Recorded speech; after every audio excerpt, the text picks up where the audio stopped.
नमस्कार दोस्तों, NN digital पर आपका स्वागत है और आज हम विश्लेषण कर रहे हैं दिल्ली नगर निगम के चुनाव का। और आम आदमी पार्टी की इसमें जीत जरूर हुई है, लेकिन इस मैंडेट का एक छुपा हुआ और संदेश है और वो है कि बीजेपी ने अपनी इज्जत बचा ली है। और ऐसा हम इसलिए कह रहे हैं क्योंकि हार के बाद भी बीजेपी के जो बड़े बड़े नेता हैं वो मेयर बनाने का दम भर रहे हैं। 100 से ज़्यादा सीटें 250 में से उसने हासिल की हैं। आम आदमी पार्टी जीती है, उसका जश्न है। जो जनता है दिल्ली की, उसने आम आदमी पार्टी को मैंडेट दिया है, लेकिन बीजेपी ने जो रणनीति बनाई थी वो काम कर गई है। क्योंकि बीजेपी की हार जिस तरह से पिछले 2 विधानसभा चुनावों में हुई थी, वो इस नगर निगम के चुनाव में होने से बच गई है। खासतौर पर गुजरात के चुनाव, हिमाचल के चुनाव चल रहे थे। बीजेपी की जो रणनीति थी वो ये थी कि कम से कम एक सम्मानजनक स्तर तक उसकी सीटें पहुंचे, जिसमें वो कामयाब रही है। बीजेपी की रणनीति 7 महीने चुनाव टालने के साथ शुरू हुई थी।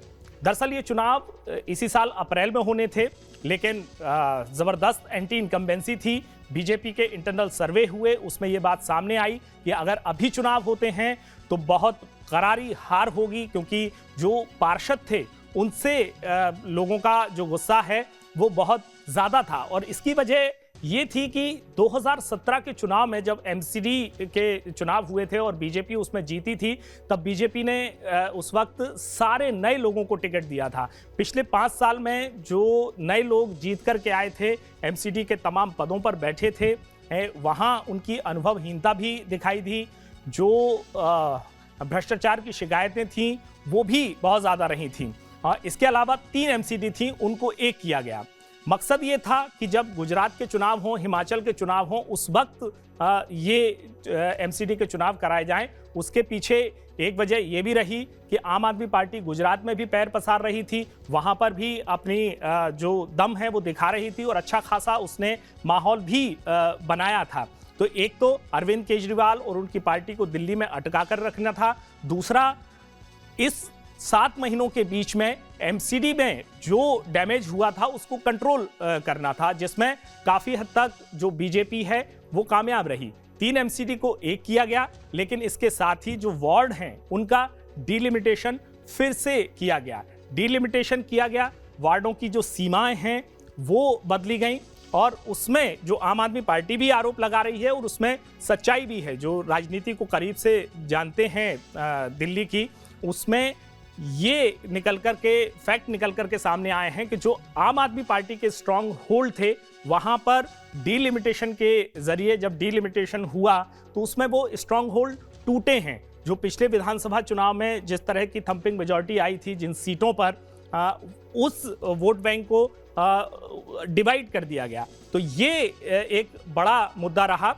इसके अलावा जो सबसे बड़ी चीज रही कि स्थानीय मुद्दों से बीजेपी इस चुनाव को दूसरी तरफ मोड़ने में कामयाब रही। अब इसको इस तरह से समझिए कि पिछले 15 साल या पिछले 5 साल में बीजेपी से के पार्षद जो थे, मेयर थे, उनसे जो नाराजगी थी, उससे जो डैमेज हुआ था, उसको कैसे कंट्रोल किया जाए। एक तो 7 महीने जब ये पार्षद पद पर नहीं रहे, मेयर पद पर नहीं रहे, तब जो एंटी इनकम्बेंसी का जो फैक्टर था वो थोड़ा सा डाइल्यूट होता है। इसके अलावा सत्येंद्र जैन और मनीष सिसोदिया का मुद्दा जिस तरह से हावी रहा, उसका बहुत बड़ा रोल रहा, क्योंकि आम आदमी पार्टी ने तय किया कि वो स्थानीय मुद्दों पर चुनाव लड़ेगी। कूड़े के जो ढेर हैं, जो कुतुब मीनार से भी ऊंचाई उन डंपिंग ग्राउंड की पहुंच गई है, उसको उसने मुद्दा बनाया, उसको एक आइकॉन बनाया। गली मोहल्ले की सफाई, स्ट्रीट लाइट, जो गली मोहल्ले की सड़कें हैं, उनको मुद्दा बनाने की कोशिश की। लेकिन जैसे जैसे एमसीडी चुनाव का जो कैंपेन आगे बढ़ा है, बीजेपी ने सत्येंद्र जैन और मनीष सिसोदिया का जो मुद्दा है उसको फ्रंट लाइन में लाने की कोशिश की, जिसमें कामयाबी मिली। क्योंकि सत्येंद्र जैन के तिहाड़ जेल से कई जो वीडियोस हैं वो लीक हुए और उन वीडियोस के जरिए इतना एग्रेसिव कैंपेन जो है बीजेपी ने किया कि एक पब्लिक जो परसेप्शन है वो मोड़ने में कहीं कामयाब रही बीजेपी। इसी तरह से जो शराब नीति को लेकर के घोटाला हुआ है, मनीष सिसोदिया और जो आम आदमी पार्टी की सरकार है उस पर आरोप लगा है, वो भी एक मुद्दा बनाने में बीजेपी कामयाब रही। इसके अलावा जो एक और फैक्टर रहा, वोटिंग परसेंटेज कम रहा, सिर्फ कमिटेड वोटर ने ही वोट डाला। आपने देखा होगा कि विधानसभा चुनाव के मुकाबले यहाँ काफ़ी कम परसेंटेज रहा और उस परसेंटेज की वजह से जो पिछली बार एमसीडी के लिए भी वोट डाले गए थे उससे भी कम लोग वोट डालने के लिए निकले। जो राजनीतिक विश्लेषक हैं या हमने भी जो आंकड़े देखे हैं उनका विश्लेषण किया है, उसमें ये बात निकल कर के आई है कि जो काडर का वोट था, बीजेपी के जो कमिटेड वोटर थे वही वोट देने के लिए निकले। आम आदमी पार्टी के जो कमिटेड वोटर थे, जो उसका वोट बैंक पिछले 8 साल 10 साल में बना है, वही वोट देने के लिए निकले। जो फ्लोटिंग वोट था वो कहीं ना कहीं इस चुनाव से बेरुखी उसने दिखाई। जो अपर मिडिल क्लास था वो बहुत ज़्यादा नहीं निकला है। बहुत सारे ऐसे बूथ हैं जहां पर जो वोटिंग परसेंटेज है वो 45, 43, 40 के आसपास भी रहा है। तो इसने इस चुनाव की दिशा और दशा भी तय की थी और साथ ही बीजेपी को शर्मिंदा होने से बचा लिया।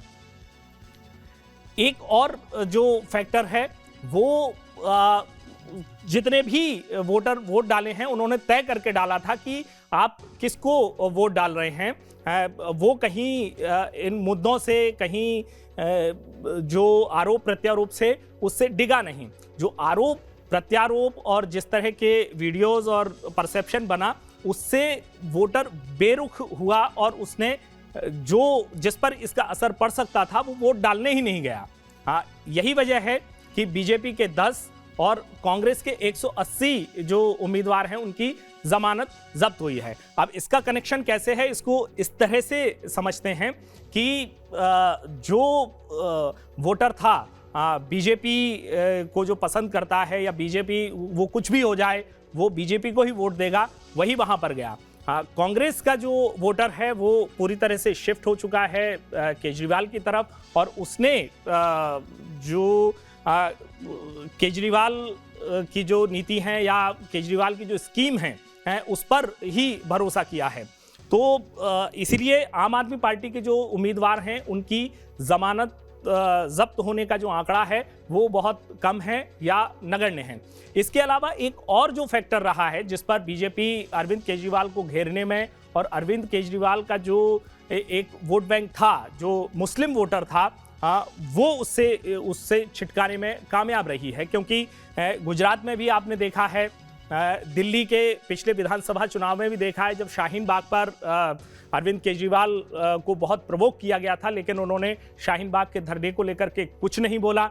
इसी तरह से बिल्किस बानो का जो गुजरात में केस हुआ, उसके बलात्कार के आरोपियों को छोड़ दिया गया लेकिन केजरीवाल और उनकी पार्टी इस पर चुप रही। तो इससे कहीं ना कहीं जो मुस्लिम वोटर जो कांग्रेस से छिटक करके केजरीवाल के पास आया था, उसके कोई उम्मीद दिख रही थी, वो इस बार छिटका है और इसका फायदा कांग्रेस को मिला है। यही वजह है कि कांग्रेस का जो वोट प्रतिशत है जो विधानसभा चुनाव में करीब 2.5-3% के आसपास रह गया था, वो बढ़कर के करीब 10% के आसपास की उसको फायदा हुआ है और 9 सीटें भी कामयाब हुई है वो जीतने में, जिसमें से 7 ऐसी सीटें हैं जहां पर मुस्लिम जो वोटर हैं उनका प्रभाव था। तो कुल मिलाकर के देखा जाए तो बीजेपी ने जिस तरह से सिलसिलेवार अपनी रणनीति बनाई, सारे केंद्रीय मंत्री जो बीजेपी के राष्ट्रीय अध्यक्ष हैं, वो तमाम राज्यों के जो मुख्यमंत्री हैं उनको यहां पर झोंक दिया, उसके बावजूद जीत भले ही नहीं पाई है लेकिन एक सम्मानजनक स्कोर बनाने में वो कामयाब रही।